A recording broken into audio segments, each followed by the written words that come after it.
July 2024, nag-resign ako sa Department of Education. Ano yung isang rason sa sinabi ko? Ang sinabi ko doon, wala namang ibang nagdidesisyon sa budget eh. Si Martin Romualdez lang at si Zaldico. 'Di ba? Nung nagsalita ako ng ganon, hindi sila sumagot. Hindi nila dininay. Ang sinabi lang ni Zaldico, Shiminet siya dyan. Shiminet ka, hindi ka makauwi ng Pilipinas dahil lilitsunin ka dito.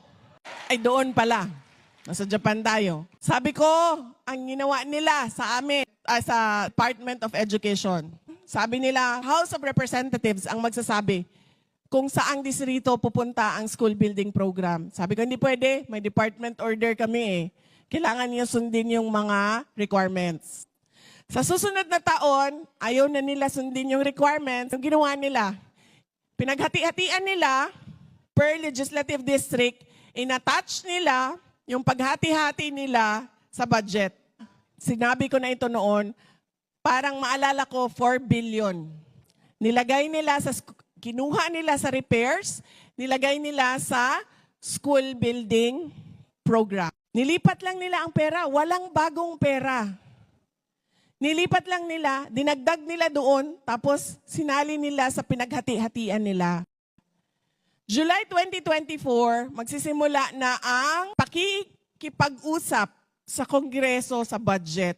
Hinihingan na ako ng signature ng Undersecretary, Chief of Staff namin. Sabi niya, pirmahan, kailangan mo, magdesisyon, pirmahan mo.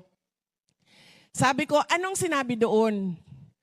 Pareho din ba sa nangyari nitong nakaraang taon? Sabi, oo, ganyan din ang mangyayari. Sila din ang magsasabi saan pupunta na distrito.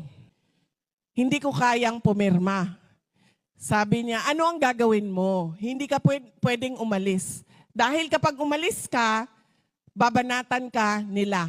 Hindi ka pa nga nakaalis, binabanatan ka na. Kakapanalo mo pa lang, lumabas na ang witness ni Trillanes at sinabi, kasama ka sa Davao Death Squad. Nakaupo ka na cabinet secretary, lumabas na si Lisa Marcos at sinabing, you crossed the line. Pag umalis ka dyan, yan lang yun ang nagpipigil sa kanila.